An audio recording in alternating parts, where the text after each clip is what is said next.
사랑하는 성도 여러분, 안녕하십니까? 2025년도 4월 9일 수요일 새벽 예배를 살아계신 하나님께 드리도록 하겠습니다. 다같이 찬송가 315장 함께 찬양하시겠습니다.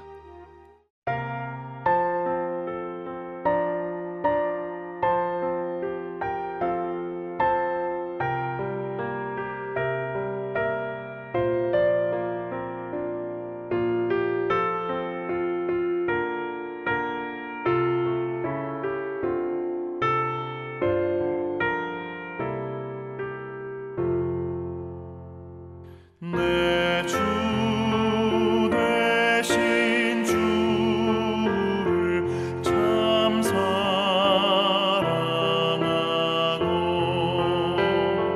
곧 그에게 죄를 다고합니다.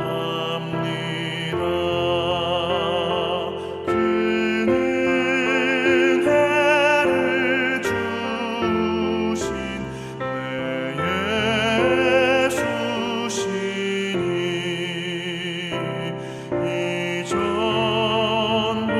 이전보다 더욱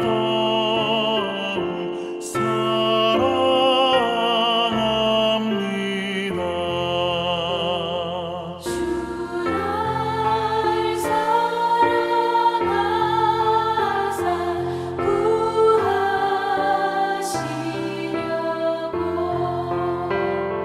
저 십자가 고난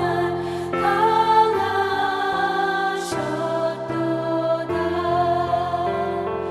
그 가시관 쓰신 내 주 배우니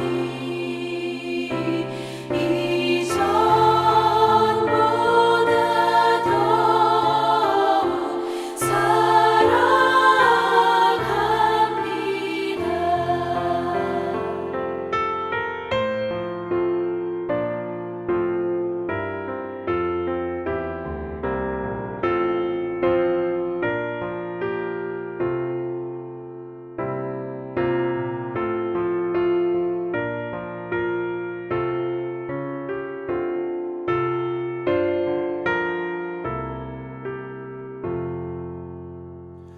내 평생에 힘쓸 그 큰 의무는 주 예수의 덕을 늘 기리라. 숨질 때까지 내 할 말씀은 이전보다 더욱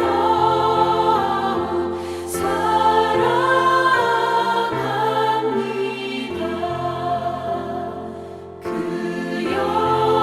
영광의 나라 나 들어가서 그 풍성한 은혜 늘 감사하리.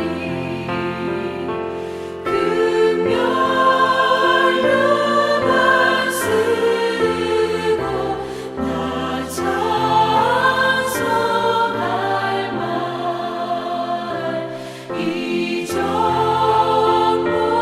이전보다 더욱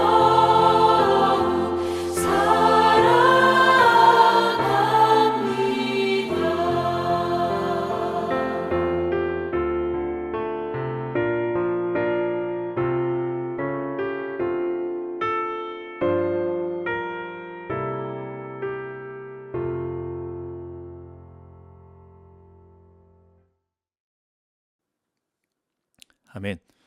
오늘 함께 나눌 말씀은 열왕기하 11장 13절부터 21절까지의 말씀입니다.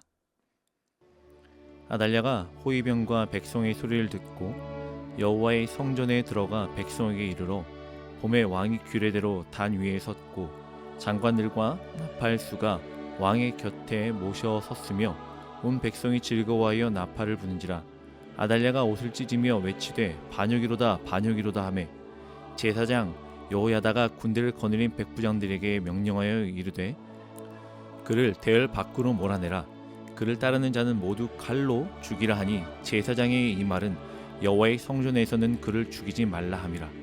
이에 그의 길을 열어 주매 그가 왕궁의 말이 다니는 길로 가다가 거기서 죽임을 당하였더라.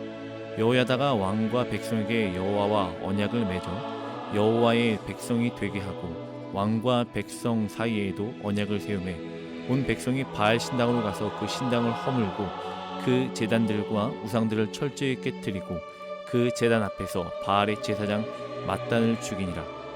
제사장이 관리들을 세워 여호와의 성전을 수직하게 하고 또 백부장들과 가릿사람과 호위병과 온 백성을 거느리고 왕을 인도하여 여호와의 성전에서 내려와 호위병의 문길을 통하여 왕궁에 이르매 그가 왕의 왕좌에 앉으니 온 백성이 즐거워하고 온 백성이 평온하더라.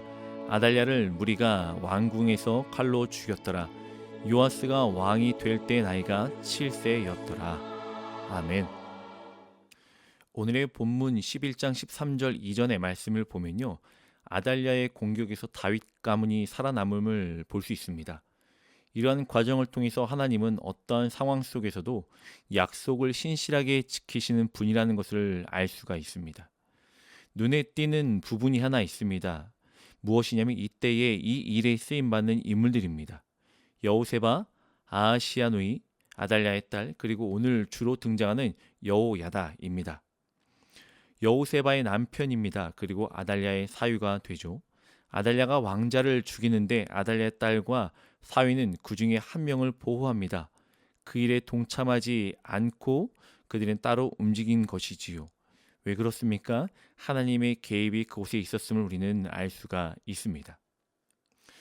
마음에 남았던 부분은요, 이 둘이 부부라는 것입니다. 여호세바와 여호야다는 아마 왕자들이 죽임을 당하는 그 순간 무서운 시기에 대화를 하고 있었을 것입니다. 가정에서 일어나는 모든 내용을 봐서 나라 회복을 위해서 이야기를 했을 것이고요. 하나님 말씀이 이루어지지 않게 되는 이 현실을 놓고 그들은 안타까워하며 이야기를 했을 것입니다. 또한 요아스를 어떻게 살릴까라고 이야기하며 그들은 구체적으로 전략을 나누며 이들이 활동하였던 그 다윗 왕조 계보를 잇는데 결정적 역할을 했었을 거라고 우리는 볼 수가 있습니다. 물론 여호세바의 활동과 여호야다의 활동은 달랐습니다. 서로 각기 다른 부각되는 다른 활동이었었기 때문에 각각 성경에도 이들의 사역에 대해서 강조하며 기록해 놓았어요. 자세히 살펴보다 보면요, 오늘 본문 여호야다의 최종 목적이 아달랴를 단순히 죽이고 요아스를 왕 사는 데 있지 않음을 우리는 알 수가 있습니다.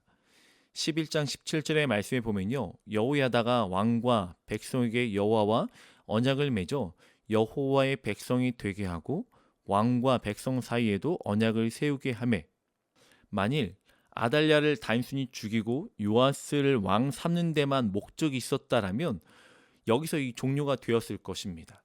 그러나 오늘 본문을 보니까요, 그 일 이후에 여호야다가 왕과 온 백성이 하나님과 다시 한번 언약이 회복됨을 바라보고 또한 그 언약을 세우는 것을 보고 있어요. 이 내용을 보면 여호야다가 가진 또한 이 부부가 가진 최종 목적이 무엇인지를 알려주는데 그것은 왕과 온 백성이 하나님의 백성이 되게 하는 것, 언약이 회복되어서 하나님의 백성으로 살게 하는 것이 그들의 최종 목적임을 우리가 알 수가 있는 거예요. 하나님 통치받는 백성 되게 하는 데에 목적이 있다라는 그 의도가 오늘 본문 말씀에 나와 있는 것입니다. 왜냐하면 왕을 세워놨고 아달랴를 죽였다면 단순히 왕을 세우는 목적이었었겠지만 왕을 세우며 내각제도의 세움의 일을 시작하기 전에 바로 직후에 했던 일이 무엇이며 언약을 갱신하는 일이었습니다. 이미 언약이 있었지만 그것이 잘 지켜지지 않는 모습에 다시 그 언약을 기억하고 다시 언약을 세우게 된 것이죠. 그 일을 지금 한 거예요. 왕과 백성들이 여호와와 언약을 맺어 여호와의 백성이 되게 하는 것, 이것이 무엇보다 중요하다고 생각했었기 때문에 가장 먼저 아달랴를 죽이고 요아스를 왕을 세우면서 했던 일이 바로 이 일들이었습니다. 뿐만 아니라 하나님과 관계도 재헌신시켰지만 나이가 어리고 백성들과 요아스 왕과 관계도 확실하게 정립을 하였고 왕과 백성들 사이에도 언약을 맺게 하였습니다. 약속의 관계로 이들 관계를 잘 묶어서 그것을 더 소중히 여기게 그 일들을 진행했다는 거예요. 하나님과의 언약의 관계가 회복이 되었다라면 이제 그들의 고백 가운데 이렇게 살겠습니다. 하나님은 왕이시고 저는 하나님의 통치만을 따라 살겠습니다 라고 약속했다라면 이제 실제 그 사실이 삶 속에서 책임 있는 삶으로 나타나야 하기 때문에 그 고백과 그 일들을 지금 18절에서 드러내고 나타내고 있는 거예요. 18절에 보니까 온 백성이 바알의 신당으로 가서 그 신당을 허물고 그 제단들과 우상들을 철저히 깨뜨리고 그 제단 앞에서 바알의 제사장 맏단을 죽이니라.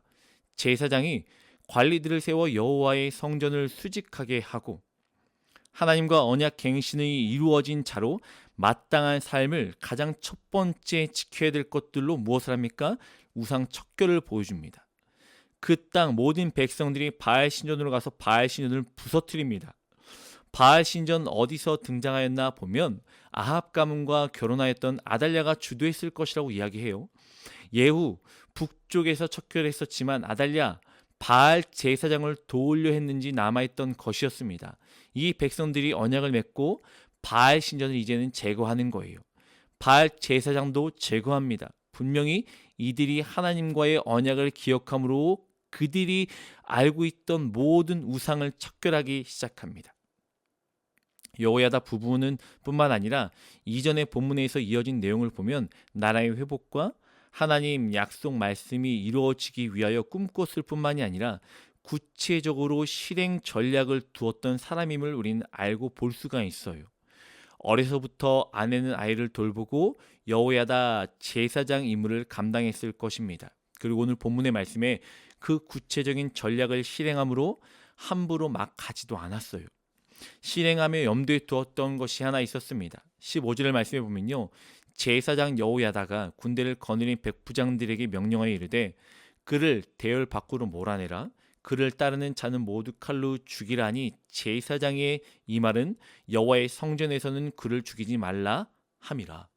제사장인 여호야다는 여호와의 성전 안에서 그를 죽이지 말라라고 이야기합니다. 왜 아달랴를 처단하는 일을 성전 안에서 하지 말라고 이야기했을까요? 간단하죠. 하나님 성전은 깨끗하게 보호받아야 되는 곳이기에 거룩한 성전이기 때문에 그렇습니다.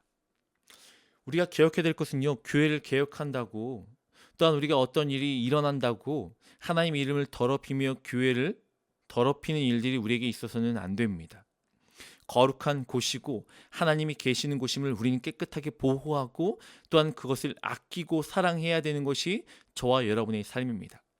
교회는 하나님의 명예를 드높이고 하나님만 나타나고 하나님께서 거하시는 곳임을 우리가 인지하며 깨끗하게 아름답게 또한 귀하게 그곳을 써야 되는 것이 우리가 해야 될 마땅한 일이라는 것입니다. 20절부터 21절에 보니까요. 온 백성이 즐거워하고 온 성이 평온하더라.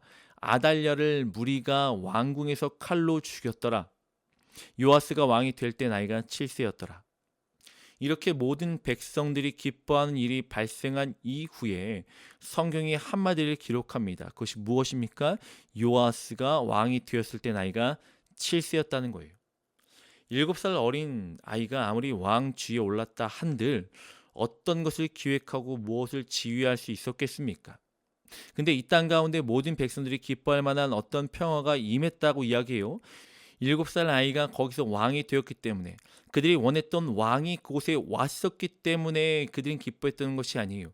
하나님이 개입하시고 다윗 왕조가 이어질 것에 대한 기쁨을 허락하셨음에 그들은 기뻐하고 즐거워하고 또 하나님과 관계가 회복되었기 때문에 행복했다라고 평온했다라고 성경은 우리에게 말하여 주고 있습니다.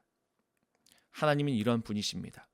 약속하신 말씀을 직접 개입하셔서 이루시는 분이십니다. 하나님은 하나님이 이루신 일들을 사람을 통하여 일하십니다. 하나님께서 일하시는 그 사람들은 하나님이 세우시고 보호하시고 지혜를 주시고 그들과 함께하여 주셔서 그들의 목적이 상실치 않도록, 그들이 그냥 단순히 누군가를 죽이고 누군가를 세우는 그런 단순한 일에 쓰임받지 아니하도록 그들을 지키시고 보호하시며 그들과 함께 하실 것입니다. 오늘 본문의 말씀에 나왔던 여호야다의 부부처럼 우리의 삶도 하나님께 쓰임받아서 우리를 통하여 하나님의 언약이 회복되는 그런 일들이 있길 원합니다. 우리를 통하여 하나님의 일들이 이루어지는 그 삶들 우리도 쓰임받길 원합니다라고 고백하며 그렇게 하나님께 다짐하며 살아갈 수 있는 우리 사랑하는 성도님 되시길 주님의 이름으로 간절히 축원합니다. 함께 이 시간 기도하겠습니다. 하나님 감사합니다.